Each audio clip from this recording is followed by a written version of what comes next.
maaga school mo. Pepe, Pepe, alika na, gumising ka na, maaga school. Gising na, ha? Huy, shake, shake, shake, shake, shake, shake, shake. Mamaya na yan. Sige na, matulog ka mamayang hapon. Ha?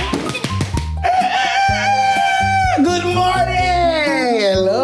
Meron akong nakitang bakery dun sa may gilid. Mainit pa yung pandesal. Oh, Pepe, lulutuan kita ng itlog tsaka hotdog. Mag-aalmus na. Ito nga, tingnan mo nga. Huwag patulogin Sige. yan, ha?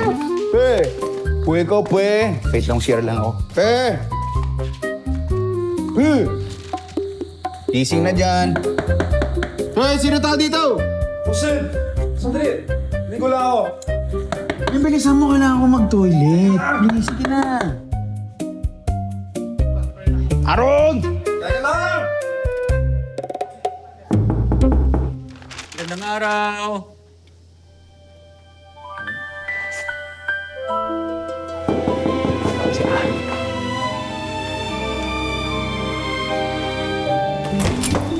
Ay, Sir Jeremiah. Ay pala yan. Magandang araw sa inyo. Nandyan ba si Ma'am Nika?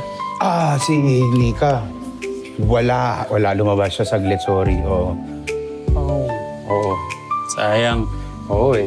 Isasabay ko kasi sana siya tsaka si Pepe papunta sana sa school. Kahit ngayong first day lang. Para maturo sa kanila yung directions papuntang school. Ba? Oo. Kasi sa tagal na wala ni Nika dito, baka hindi niya nakabisado yung mga daan dito.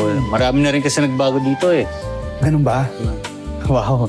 Alam mo, ang bait mo talaga.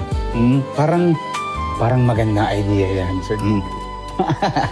Ang sweet mo actually. Alam mo, pwede kang pumasok. Pasok ka. Right, tapos sasapakin kita. Ha? Ha? Hindi, si Mateo. Alam mo naman yun, overprotective kasi yun. Tsaka alam mo naman yung mainit ang ulo, di ba? Magagalit yun. Sasapakin ako nun kung merong may ibang naghatid kay Nika tsaka kay Pepe. Ano ba? Sungit yun eh. Ganun ba? Oh, sige, pwede ko bang maintay na lang si Ma'am Nika? Intayin mo siya. Kasi, para lang ma-brief ko siya sa mga protocols at sa mga tasks sa school. Kasi first day na school ngayon.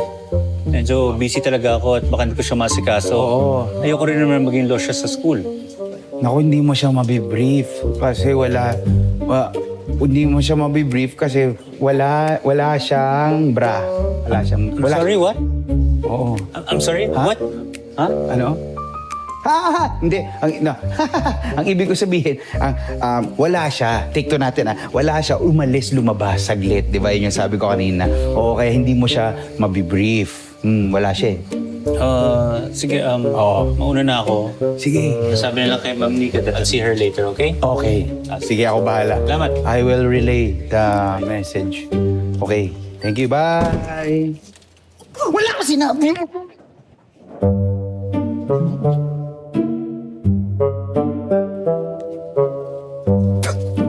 Naghugas ka ba?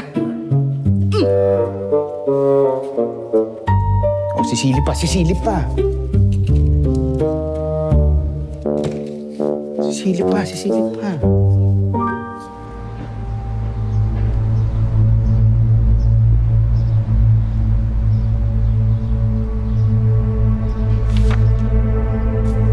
Who's behind this? Gusto na namin ipatry sana, boss, pero wala na rin tayo pambayad ng taong pumunta.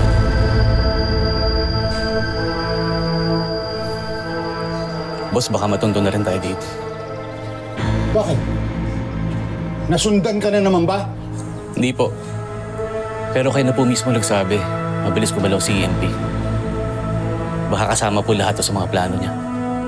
Nasa most wanted list ka pa. Hinahanap na rin tayo ng pulis.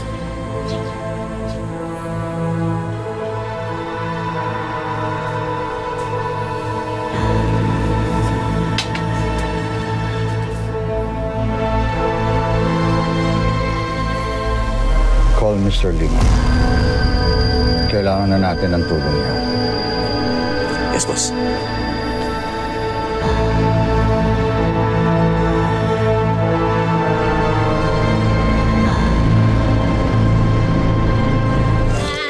Sid, okay na to. Saan si Pepe? Pepe, halika na. Kain na tayo. Pepe! Pepe, halika na. Mag-aalmusal na. Ito ka na maupo. Ayan ang gatas mo. Pep, magdasal muna po tayo. Sabi ko nga. Sa ngalan ng Ama, ng Anak, at ng Espiritu Santo. Amen. Panginoon, maraming salamat po sa mga biyayang nasa harapan namin ngayon. Maraming salamat din po at dahil binigyan niyo po agad kami ng bagong lugar, titirahan pansamantala. Naway patuloy niyo po kaming proteksyonan sa ano pa po pwede mangyari sa amin. At gabayan niyo po kami sa lahat ng gagawin namin sa lugar na ito. At lahat ng gagawin po namin ay sana ikabubuti ng lahat. Amen. Amen. Siya, hay na. Okay. Uy, Pepe ha, magpapakabait ka dun sa school mo kasi nakakahiya kay Sir Jeremiah. Inasikaso niya lang yun para makapasok ka kaagad, ha? Ito po. Ay, Cho, di ba ihatid mo si Pepe mamaya sa school? Oo, sabay ka. Hindi naman. Kaya ko naman mag-isa. Kabisado ko naman yung daan doon eh. Ano lang, kailangan ko rin pumasok na maaga para makapag-briefing ako. Brief. Pwede ka na magpa-brief. Nakabra ka na eh. Tumahimik ka, hindi kita nakausap. Joke lang, init ng ulo. Ayun, Mateo, mamaya pagkahatid mo dito kay Pepe, baka pwedeng huwag ka munang aalis agad. Text mo ako kasi papakilala sana kita sa mga co-teachers ko eh. Papakilala? Bakit? Syempre, kailangan malaman din ng mga co-teachers ko na boyfriend kita. Asus, hanip talaga naman. Dadamay mo pa yung mga co-teachers dyan sa kalokohan mo. Ikaw nga, tumigil ka nga dyan, nagseselos ka lang eh. Gusto mo ikaw ipapakilala ko, no? No. Selos ako? No, hindi ah. Hindi kita hinihinga ng opinion, ha? Klaro na kay Jeremiah na boyfriend mo ako. Hindi naman natin kailangan magsama araw-araw eh. Hindi nga eh. Kasi kanina nga, dumating na naman dito eh. Ayaw kong tantanan. Siyempre, the more na makikita niya na kasama kita at alam niya na boyfriend kita, alam din ng mga tao sa paligid, baka tigil-tigilan na ako nung lalaki na yun. Hindi talaga. Hindi talaga, Nika. Sige na, Mateo. Ano lang naman to? Charot-charot lang naman to eh. Hindi naman to magkakatotoo. Hindi talaga magkakatotoo, Nika, kasi may asawa ako. Okay? Ano ba naman kasi ang kalokohan mo? Parang teenager eh. Madawit mo pa. Shh. Cho.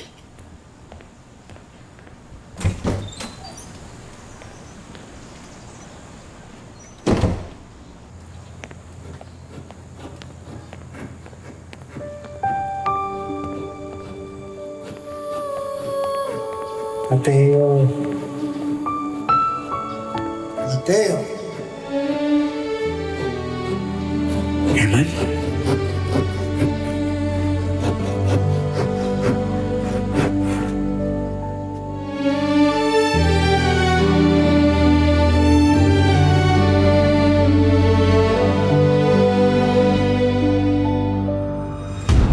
Baka kailangan mo lang ding magtiwala sa kaibigan mo. Malay mo, kapag matulungan mo siya, lalo mong maintindihan kung saan siya nanggagaling. Hindi na pwedeng maulit yun. Hindi na pwedeng pagdaanan ko ulit yun. Mateo, masyado nang maraming nawala sa akin. Nung minahal ko si Jeremiah eh. Ruth, is there something you need? Anong susunod nating plano? Maghanda ka na, Ruth. Oras na ng pagtutuos. Maghaharap na kayo ng kampong ng kadiliman. Hello mga kapatid, this is JM De Guzman of My Best Friend Eman. Best friend, huwag ka na muna aalis. May kasunod pa to. Click mo na to and subscribe to TV5 YouTube channel.